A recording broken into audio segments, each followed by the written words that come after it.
এজন বিশেষভাৱে সক্ষম যুৱক কৌস্তভ সোণোৱাল ভুগিছে দুৰাৰোগ্য ৰোগত।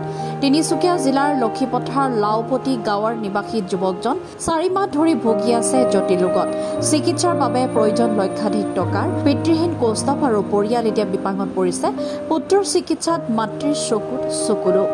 বিশেষভাৱে সক্ষম কৌস্তভৰ চিকিৎসাৰ বাবে সহায়ৰ হাত বিচাৰিছে চৰকাৰৰ পৰা। স্থানীয় গাঁওবাসীয়ে কৌস্তভৰ উন্নত চিকিৎসাৰ বাবে কিছুদিন বৰঙণি সংগ্ৰহ কৰি দিছিল যদিও সেয়া পৰ্যাপ্ত নহয়।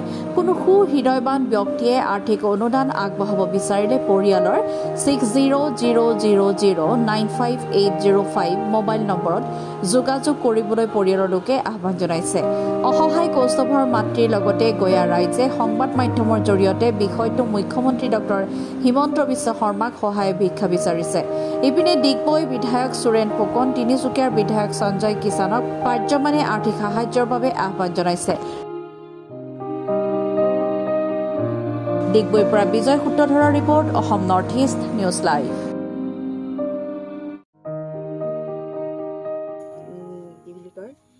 ডিব্ৰুগড়ত দেখাই ডিব্ৰুগড়ৰ পৰা এফআই কৰিলে গুৱাহাটীত চিকিৎসা কৰি লাষ্টত অপাৰেশ্যনটো কৰিব নোৱাৰিলোঁ টকাৰ হেৰিত অভাৱত। তাৰপৰা আকৌ এই ছাৰে গণালে 3 লাখ টকা মই যোগাৰ কৰিব নোৱাৰিলোঁ। তাৰপৰা ল'ৰাটো আনি ঘৰত এনেকৈ পেলাই থৈছে। ক'ত দেখালে?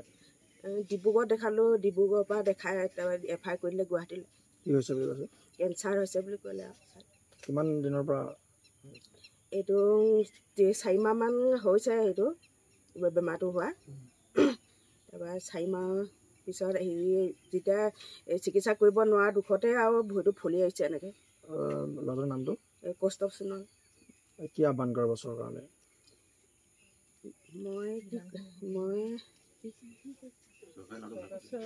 মই চৰকাৰৰ পৰা সহায় বিচাৰিছোঁ। যদি চৰকাৰে মোক সহায় কৰে ল'ৰাটো সুস্থ হ'ব আৰু চৰকাৰে চকু মেলি নাচালে ল'ৰাটো। লক্ষীপথাৰ লাওপতি গাঁৱৰ কৌস্তভ সোণোৱাল, মাতৃ দীপ্তি সোণোৱাল। তেখেতৰ দেউতাক আজি প্ৰায় 5 বছৰ হ'ল নোহোৱা। আজি পিতৃহীন পুত্ৰই আজি জটিল ৰোগত আক্ৰান্ত হৈ আজি ভুগি থাকিব লগা হৈছে। আৰু ইয়াৰ কথা হৈছে কি, এই পৰিয়াল যথেষ্ট দৰিদ্ৰ পৰিয়াল। গাঁওখনৰ যথেষ্ট দৰিদ্ৰ পৰিয়াল। গাঁৱৰ ৰাইজে যি পাৰিলে যি নোৱাৰিলে যথেষ্টখিনি সহায় কৰিলে, কিন্তু সেয়া যথেষ্ট নহয়। আজি আমি এই ৰোগীজনক দেখিবলৈ বেয়া লাগে, চাই থাকিব পৰা নাই। সেইবাবে আমি আজি নিউজ চেনেলবিলাকক আমি নিমন্ত্ৰণ জনাইছিলোঁ। আৰু ইয়াৰ জৰিয়তে আমি আজি অসমবাসী ৰাইজক আমি জনাব বিচাৰিছোঁ। লগতে আমি অসম চৰকাৰকো জনাব বিচাৰিছোঁ, স্থানীয় বিধায়ক বা যিয়ে নহওক সকলোৱে যি পাৰে সহায় সহযোগিতাৰে এই ল'ৰাটো সুস্থ কৰি উঠাব লাগে। তেওঁক বিপদৰ পৰা উদ্ধাৰ কৰিব লাগে। যিহেতু আপোনালোকৰ মাকুম সমষ্টি বৰ্তমানে বিধায়ক নাই, ওচৰৰ সুৰেন ফুকন আছে ডিগবৈ সমষ্টি বিধায়ক, সঞ্জয় কিষাণ আছে আপোনালোকৰ পূৰ্বৰ সমষ্টি যি বিধায়ক, তেওঁলোকক কি আহ্বান জনাব?